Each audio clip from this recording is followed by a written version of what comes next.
आप सभी लोगों का स्वागत है आपके अपने YouTube channel future online classes में। और सभी को गुड इवनिंग। जितना जल्द हो आप सभी लोग ज्वाइन कर लीजिए। सभी लोगों को गुड इवनिंग और स्वागत है एक नए वीडियो में। और जैसे कि मैं आपको सबसे पहले बता दूं कि यह आपका जो क्लास है लाइव नहीं है। अभी आपके जो है 3 बज रहे हैं शाम के, और मैं यह क्लास को रिकॉर्ड कर रहा हूं ताकि आपको समय पर जो है इस क्लास को भेज दे सकूं, क्योंकि हमारे घर के आसपास जो है क्या है, आज भी शादी है जिसकी वजह से जो है साउंड प्रॉब्लम जो है आ सकती है। इसीलिए मैं पहले ही सतर्क रह चुका हूं और आपके लिए जो है क्लास को रिकॉर्ड कर रहा हूं ताकि आपको समय पर यह क्लास दे पाऊँ।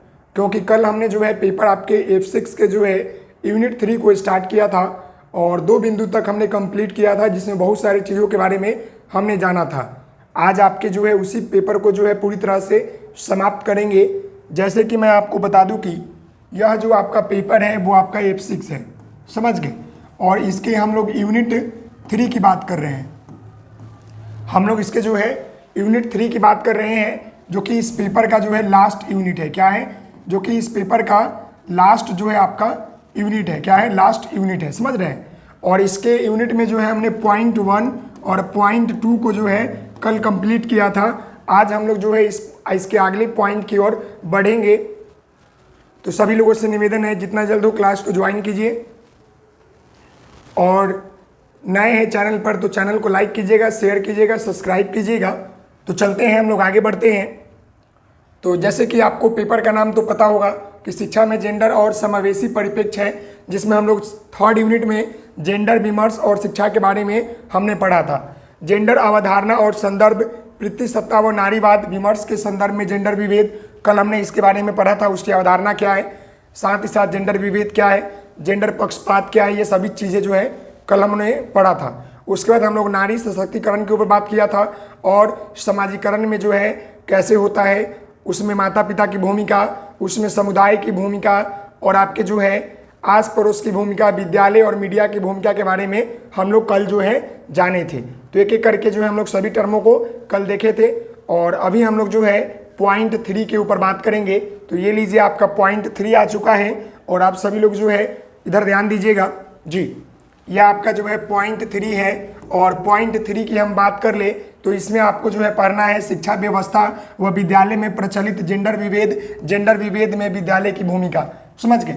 यानी कि आपको जो है इस बिंदु में 3rd पॉइंट में आपको पढ़ना है शिक्षा व्यवस्था और विद्यालय में प्रचलित जेंडर विभेद। यहाँ पर विभेद हो गया है, विभेद होता है ना, विभेद, समझ गए।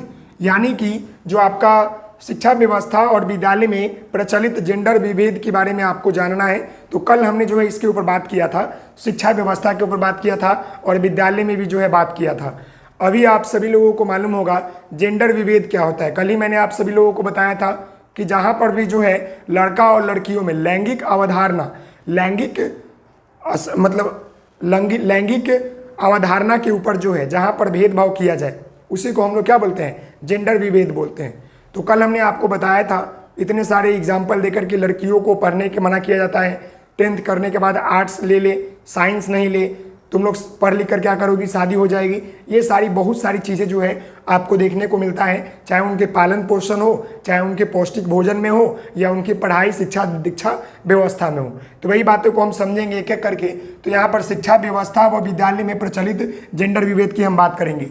देखिए, जो ये आपका शिक्षा व्यवस्था की बात कर रहा है कि इसमें आपको जेंडर विभेद कहाँ देखने को मिलती है, तो इसका जीता जागता उदाहरण जो है आपके समाज और आपके घर में जो है देखने को मिल सकता है। हम सभी लोगों के घर में देखने को मिल सकता है। अभी हम लोग जो है आसानी पूर्वक जो है घर बैठे जो है मोबाइल के ऊपर जो है पढ़ पा रहे हैं, और मैं आसानी पूर्वक जो है अपने घर से आप सभी लोगों को पढ़ा पा रहा हूँ। यानी कि होम डिलीवरी से बोल सकते हैं कि घर पर बैठे खाना मंगाते हैं ना, उसी तरह घर पर बैठे हम लोग शिक्षा को ग्रहण कर रहे हैं। लेकिन आज से कुछ साल पहले की हम बात कर लें, जब जो है महिलाओं को 10th के बाद पढ़ने नहीं दिया जाता था, समझ रहे हैं।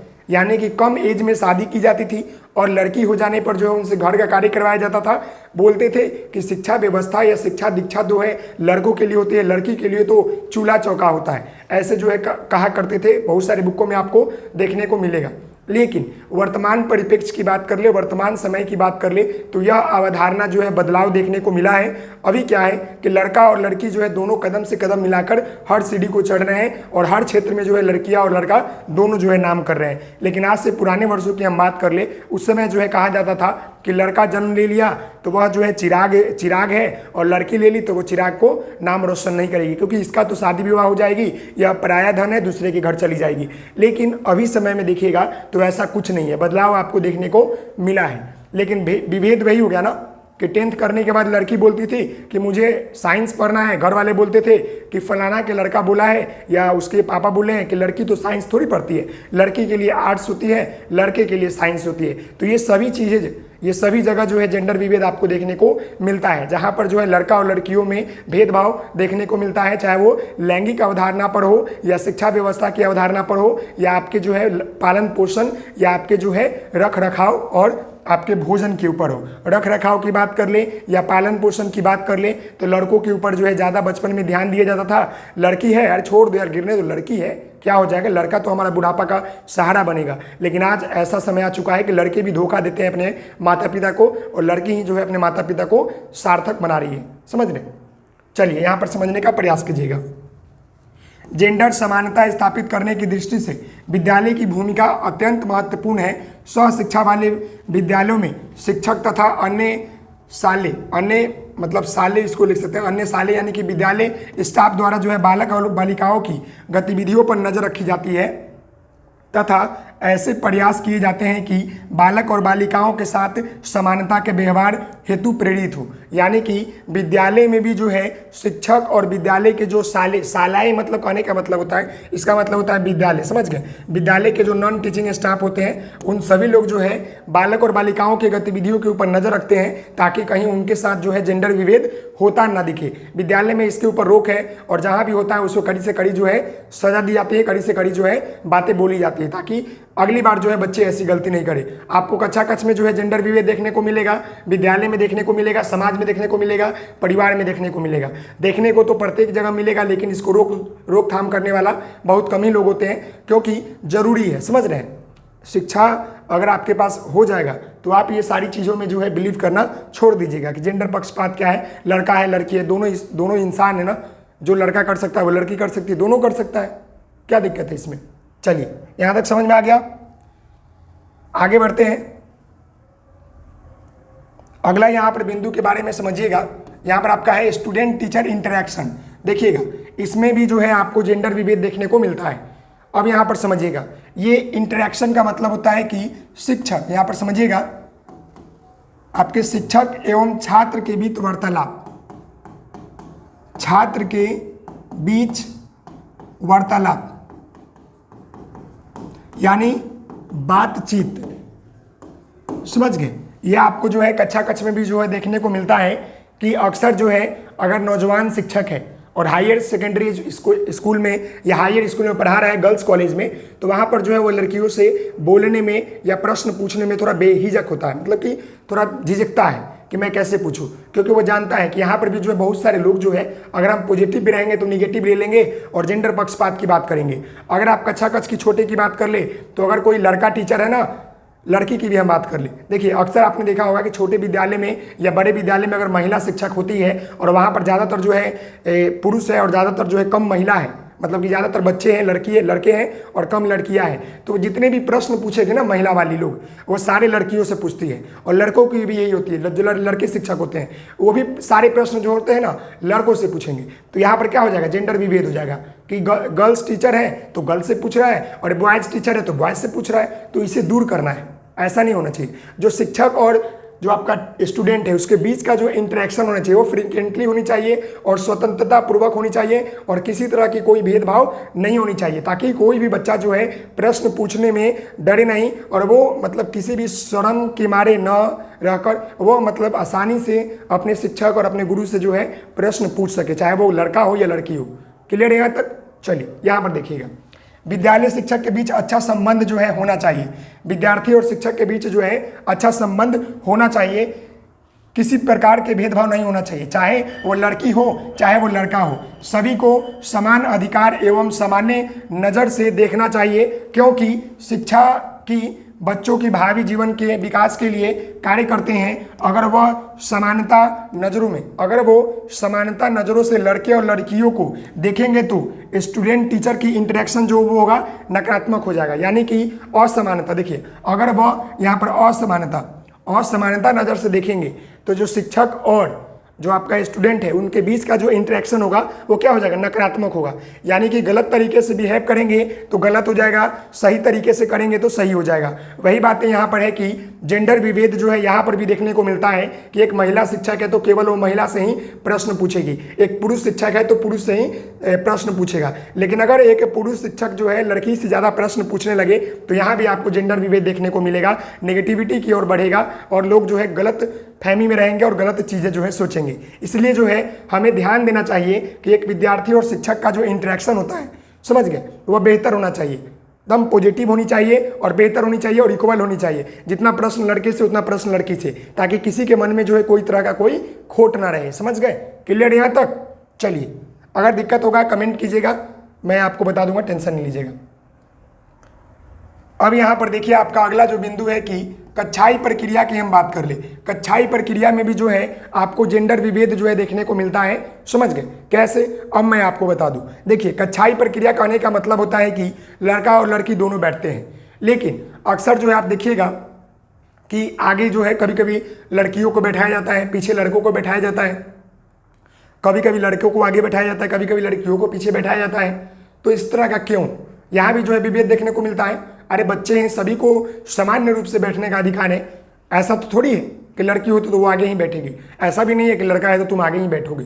समझ गए? और बहुत सारी चीज़ें होती है जिसके अनुसार जो है वहाँ पर विभेद देखने को मिलता है, यानी भेदभाव देखने को मिलता है। कुछ ऐसे प्रश्न होते हैं जो लड़कियाँ नहीं पूछ पाती है, या कुछ ऐसे प्रश्न होते हैं जो कि लड़के नहीं पूछ पाते हैं, या शिक्षक भी जो होते हैं कुछ ऐसी चीज़ें होती है जो बता नहीं पाते हैं। तो यहाँ पर भी बहुत सारी चीज़ें देखने को मिलती है। समझ गए? तो यहाँ पर देखिएगा, शिक्षा व्यवस्था व विद्यालय में कक्षा की प्रक्रिया अत्यंत महत्वपूर्ण है, क्योंकि कक्षा कक्ष में किसी भी प्रकार का भेदभाव नहीं करना चाहिए। समझ गए? वही बातें आ गया कि मतलब शिक्षण प्रक्रिया में जो है महत्वपूर्ण भूमिका निभाता है, और हम लोगों को ये भी ध्यान देना चाहिए कि कक्षा में जो है किसी भी प्रकार का कोई भेदभाव नहीं करना चाहिए। समझ गए? क्योंकि जहाँ पर आप भेदभाव करना शुरू कर दीजिएगा वहाँ पर बच्चों के अंदर जो है नेगेटिविटी आ जाएगी और बच्चा जो है जेंडर विभेद का शिकार हो जाएगा, और वो गलत रास्ते पर महिला और पुरुष और लड़का और लड़कियों में जो है गलत सारी जानकारियों को इकट्ठा करेगा, प्राप्त कर लेगा, जिसके माध्यम से वो विभेद करना शुरू कर देगा। समझ गए? यहाँ पर देखिएगा, नहीं करना चाहिए, चाहे वो लड़का हो या चाहे वो लड़की हो। शिक्षक को सभी छात्र एवं छात्राओं को एक नज़र से सामान्य अधिकार देना चाहिए। किसी भी प्रकार का विभेद करना बच्चों के भावी जीवन को प्रभावित कर सकता है, साथ ही साथ जो है बच्चों के जेंडर की भावना भी उत्पन्न कर सकती है, मतलब कि जेंडर विभेद की भावना भी उत्पन्न कर सकती है। जैसे मैंने आपको बताया, अभी जस्ट मैंने बोला था कि अगर कुछ ऐसे कीजिएगा तो लड़का सोचेगा लड़की को आगे करते हैं, लड़की सोचेगी लड़का को आगे करते हैं, तो उन दोनों में जो है लड़का और लड़कियों के जो है क्या होगा, उनके महत्व के ऊपर जो है विभेद होना शुरू हो जाएगा, मतलब कि भेदभाव करना शुरू कर देंगे। वही बातें यहाँ पर है कि एक शिक्षक का कर्तव्य बनता है कि भेदभाव को खत्म करे, और चाहे वो लड़का हो या लड़की हो, शिक्षक को सभी छात्र एवं छात्राओं को एक नज़र से सामान्य अधिकार देना चाहिए। किसी भी प्रकार का विभेद करना बच्चों के जीवन को प्रभावित करना के बराबर है। समझ गए? अगर हम बच्चों के साथ जो है विभेद कर रहे हैं किसी भी प्रकार का, तो उसके भावी जीवन के साथ जो है हम लोग खिलवाड़ कर रहे हैं, उसके भावी जीवन को हम लोग प्रभावित कर रहे हैं। क्लियर यहाँ तक? चलिए आगे हम बढ़ते हैं। तो आगे यहाँ पर देखिएगा, आगे यहाँ पर आपका टॉपिक है कि संवाद के विशेष संदर्भ में। संवाद कहने का मतलब है कि बातचीत के विशेष संदर्भ में भी जो है आपको जेंडर विभेद देखने को मिलता है। यानी कि एक कक्षा कक्ष एक क्लासरूम है, वहाँ पर जो है अक्सर क्या होता है, लड़के को ज़्यादा मौका मिलता है, लड़कियों को कम मिलता है। या प्रेयर की हम बात कर ले तो अक्सर आपने विद्यालय में देखा होगा कि लड़कियाँ जो होती है ज़्यादातर प्रेयर करवाती है, लेकिन कुछ समय बाद जो है लड़के को करवाने के लिए भेजा गया। ऐसा क्यों? वहाँ भी जेंडर विभेद था। हम लोग भी कभी कभी सोचते थे, जब हम छोटे स्कूल में पढ़ते थे उस समय क्या होता था कि केवल लड़कियां ही प्रेयर करवाती थी। मैं उनकी बुराई नहीं कर रहा हूं, लेकिन जो फैक्ट है वो मैं आपको बता रहा हूं। लेकिन now at the present time you can see कि आप देख सकते हैं कि अभी क्या है कि लड़का और लड़कियों का जो है डे बटा होता है कि आज लड़का कराएगा तो कल लड़की कराएगी, कल वो लड़की कराएगी तो कल वो लड़का कराएगा। तो ऐसे क्या होता है, मन में जो शंका होती है, क्योंकि बालक का मन जो होता है चंचल होता है, वो कुछ भी सोच सकता है। समझ गए? कुछ भी, निगेटिव जल्दी सोचेगा, पॉजिटिव भी सोच लेगा। क्लियर है यहाँ तक? तो देखिए, जब भी आप कक्षा कक्ष में या विद्यालय में कहीं भी बातचीत करें ना, तो लड़का हो या लड़की हो, वार्तालाप की हम बात कर रहे हैं या आपके जो है संवाद की बात कर ले, कुछ स्पीच भी देना है तो दोनों को बराबर स्थिति में दे। ऐसा नहीं कि लड़का है तो लड़की के बारे में बोलेगा, लड़की है तो लड़की के बारे में बोलेगा, ऐसा कुछ नहीं। लड़का लड़की दोनों बराबर है कि जिनके मन में, जिनके बारे में वो बोलना चाहता है उनको फ्रीडम दे, ताकि वो आसानी पूर्वक बोल सके और अपने नाम को रोशन कर सके और ये जेंडर विभेद को खत्म कर सके। तो यहाँ पर देखिएगा, संवाद के विशेष संदर्भ में शिक्षक की भूमिका यह होनी चाहिए कि, देखिए, संवाद के विशेष संदर्भ में शिक्षक की भूमिका यह होनी चाहिए कि कक्षा कक्ष में सभी बच्चों को, चाहे वो लड़का हो या लड़की हो, समान अधिकार देकर उसे किसी भी प्रश्न के पर, देखिएगा, किसी भी प्रश्न पर या किसी भी टॉपिक के ऊपर जो है बातों को सामान्य तरीके से संवाद करना चाहिए। अक्सर ऐसा देखा जाता है कि शिक्षक केवल एक ही वर्ग के बच्चों को ज़्यादा संवाद करती है, जो दूसरे वर्ग की नज़रों में जेंडर विभेद पैदा कर देती है। यानी कि आपको देखिए, अब आपको इसका मतलब मैं बता दूँ, अक्सर आपने देखा होगा कि कोई बच्चा तेज होता था ना विद्यालय में, मैं आपको बता दूँ, हमारे 8th क्लास में जो है प्रत्यय वर्मा नाम एक लड़का था, वो अभी छपरा डिस्ट्रिक्ट में रहता है, तो छपरा जिला का ही है वो, छपरा में उसका घर है। तो बहुत तेज़ था पढ़ने में, समझ रहे हैं, बहुत तेज़ था। जो चीज़ें सर पढ़ाते थे उसे जल्दी कैप्चर कर लेता था। हम सभी लोगों को मालूम है कि हर बच्चों की सीखने की क्षमता क्या होती है, अलग अलग होती है। थोड़ी उसकी क्षमता क्या था, भास्ट था, तो वो जल्दी सीख जाता था। जितने भी क्लास स्कूल के शिक्षक थे, हमारा स्कूल जो है वो सोनपुर में पड़ता है, हेरिटेज पब्लिक स्कूल, मैं वहाँ पढ़ा हूँ। तो जितने भी उस स्कूल के शिक्षक थे, वो सभी स्कूल के शिक्षक जो है ना, उसको एक केंद्र मान लिए थे। कोई भी बोर्ड पर प्रश्न आया, पढ़ता है बताओ बाबू तुम, पढ़ता है बताओ तुम, कोई मैडम आ गई, पढ़ता है बताओ तुम। हम लोग जितने भी बैठे थे ना, केवल मेरे ही अंदर निगेटिविटी नहीं आ रही थी, वहाँ पर बहुत सारे लड़का और लड़कियाँ थी। क्लास में 40-50 लोग का ग्रुप था, एक क्लास का, सेक्शन सी थे हम लोग। तो वहाँ भी बहुत सारे बच्चे पूछते थे, आखिर ऐसा क्या है कि सारे टीचर आकर उसी से पूछता है, प्रत्यय वर्मा से ही क्यों पूछता है सवाल, हमसे क्यों नहीं पूछता है? तो वहाँ पर जो है ना जेंडर विभेद कर रहे थे। वही बातें यहाँ पर है कि संवाद करना है तो सही बच्चों से कीजिएगा, केवल एक बच्चे से नहीं कीजिएगा, क्योंकि एक बच्चे से कीजिएगा तो अन्य बच्चों की नज़र में अपनी इज्जत गंवाइएगा, साथ ही साथ जो है जेंडर विभेद पैदा करने में आप एक सहभागिता अदा कीजिएगा, जो कि आपको नहीं करना चाहिए। आपको अपनी नज़रों से सभी को समान नज़रों से देखना है। ऐसा नहीं, मान लें कि वो पढ़ने में तेज है तो अच्छी बात है ना, वो पढ़ने में तेज है, जो कमज़ोर है उसके ऊपर ध्यान देना। लेकिन ऐसे नहीं होता था पहले, हम 5 साल की बात कर रहे हैं, 5 साल पहले ऐसे नहीं होता था। जो तेज है ना उसी के ऊपर ज़्यादा फोकस करते थे लोग, जो भोदू है उसके ऊपर तो कुछ करते ही नहीं थे। और आज देखिए वही भोदू आपके सामने है। ऐसा कुछ नहीं, हम ही पढ़ने में ठीक ठाक ही थे। चलिए यहाँ पर देखिएगा, किसी भी बातों को मतलब समान तरीके से संवाद करने का अवसर दे, चाहे वो शिक्षक जो है केवल एक वर्ग से ज़्यादा बात नहीं करे। अब एक शिक्षक का कर्तव्य बनता है कि हम केवल लड़कियों से ही बात नहीं करें, ये भी तो है ना, हम लड़के हैं या हम मान लें कि महिला भी होते तो हम केवल जो है महिलाओं से ही नहीं बात करते या केवल पुरुष से ही नहीं बात करते, क्योंकि दोनों जगह जो है निगेटिविटी है, दोनों जगह जेंडर विभेद है। आपको समान रूप से जो है दोनों को अधिकार देना है और सामान्य रूप से आपको दोनों से बातचीत करना है, ताकि दोनों का जो कंट्रैक्शन रहे वो बना रहे, ना कि आपके प्रति निगेटिविटी भावना या आपका जेंडर विभेद का कारण नहीं बनिए। समझ गए? इतना सारा एग्जाम्पल दे दिया, आपको समझ में आ रहा होगा तो लाइक वाले बटन पर क्लिक कीजिए, लाइक कीजिए, समझ गए, और अपने दोस्तों के साथ शेयर कीजिए यार, बहुत सारे कम बच्चे जुड़े हुए हैं प्लीज़। ओके चलिए, ये समझ में आ गया ना, क्लियर है कि नहीं कोई दिक्कत? मैं तो देख नहीं पा रहा हूँ क्योंकि पूरी तरह से रूम खाली है, लेकिन क्या करूँ, लाइव सोचकर मैं पढ़ा रहा हूँ। लाइव मैं पढ़ाता, लेकिन अभी बज रहे हैं अप्रॉक्स 4 बजने वाले हैं, तो दिक्कत है ना कि रात में गाना वाना बजेगा, डीजे वीजे चलेगा तो फिर दिक्कत होगी। बारात आने वाली है तो बारात आएगी तो फिर दिक्कत होगी ना, लेट तक गाना वाना बजते रहता है, गाना वाना बजते रहता है। चलिए आगे बढ़ते हैं। तो अब हम लोग जो है यहाँ पर बात करने वाले हैं आपका जेंडर विभेद शिक्षा व्यवस्था में। जेंडर विभेद जो है शिक्षा व्यवस्था में कहाँ देखने को मिलता है, तो इतने सारे एग्जाम्पल मैंने दे दिया। पढ़ाने के दौरान, प्रश्न पूछने के दौरान, आपके वार्तालाप करने के दौरान, विद्यालय में, कक्षा कक्ष में संवाद करने के दौरान, बच्चों को प्रोत्साहित करना, बच्चों को नकारात्मक चीज़ों से दूर रखना, ये सभी चीज़ों में जो है आपको जेंडर विभेद देखने को मिलता है और यही सारी चीज़ें होनी चाहिए। देखिए, स्वतंत्रता के बाद हमारी जेंडर विभेद में परिवर्तन आया है, क्योंकि अब स्त्रियों को पुरुषों के समान स्तर पर लाने के लिए आवश्यक सामाजिक अधिकारों और कानूनों में परिवर्तन किए गए हैं। भारत के संविधान में जेंडर के आधार पर कोई भी भेदभाव नहीं करता है। स्त्री और पुरुष दोनों के लिए जो है नियुक्तियां और व्यवसाय में समान अवसर उपलब्ध कराए गए हैं। जैसे कि अभी मैं आपको बता दूं, बीपीएससी के द्वारा जो है आपका एग्जाम होने वाला है 7th फेज का, टीचर बहाली का, तो इसमें 50% सीट जो है ना आरक्षित हो गया है। किसके लिए? महिलाओं के लिए।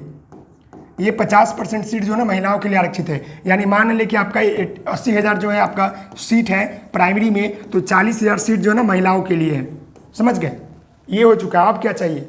सरकार और पूरे समाज जो है ना महिलाओं को पुरुषों को एक साथ लाने का कार्य कर रहा है। तो शिक्षक का भी कर्तव्य बनता है कि कहीं भी जो है भेदभाव नहीं करे, स्वतंत्र रूप से जो है उनको अधिकार दे समझने के लिए। क्लियर है यहाँ तक? थोड़ी सी मैं पानी पी लूँ, तब तक आप लोग बताइए क्लियर है? बताएं मुझे, किन्हीं को डाउट तो नहीं है? किन्हीं को दिक्कत तो नहीं है? बताइएगा जिनको दिक्कत होगा तो।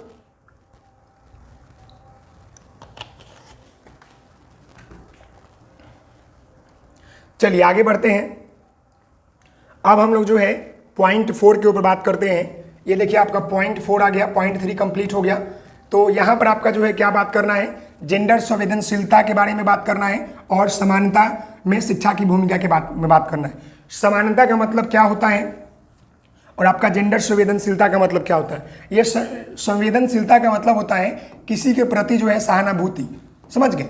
किसी के प्रति सहानुभूति, मदद करना, प्रेम, समझ गए, व्यवहार, ये होता है। जेंडर का मतलब लिंग पर आधारित लड़का या लड़की की बात करता है। समझ गए? तो यहाँ पर जेंडर संवेदनशीलता यानी कि जेंडर संवेदनशीलता का किसके प्रति सहानुभूति है? मदद, प्रेम और व्यवहार। और ये समानता का मतलब होता है कि इक्वालिटी होता है ना, इक्वालिटी, जहां पर जो है सभी लोगों को समान अधिकार हो,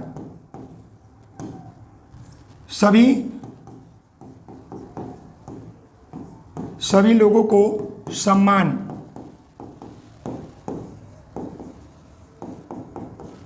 अधिकार दिया जाए, चाहे वो लड़का है या लड़की है, चाहे वो महिला हो या पुरुष हो, सभी को समान अधिकार दिया जाए। तो यहाँ पर देखिएगा जेंडर संवेदनशीलता की हम बात कर ले। सबसे पहले पहला बिंदु है, तो यहाँ पर देखिएगा लैंगिक संवेदनशीलता या बोलिए आप जेंडर संवेदनशीलता बोलिए, बात वही है। यानी हर लिंग, चाहे पुरुष हो या महिला हो, का व्यक्ति दूसरे के लिंग, चाहे पुरुष या महिला के प्रति जो है सम्मान की भावना होनी चाहिए।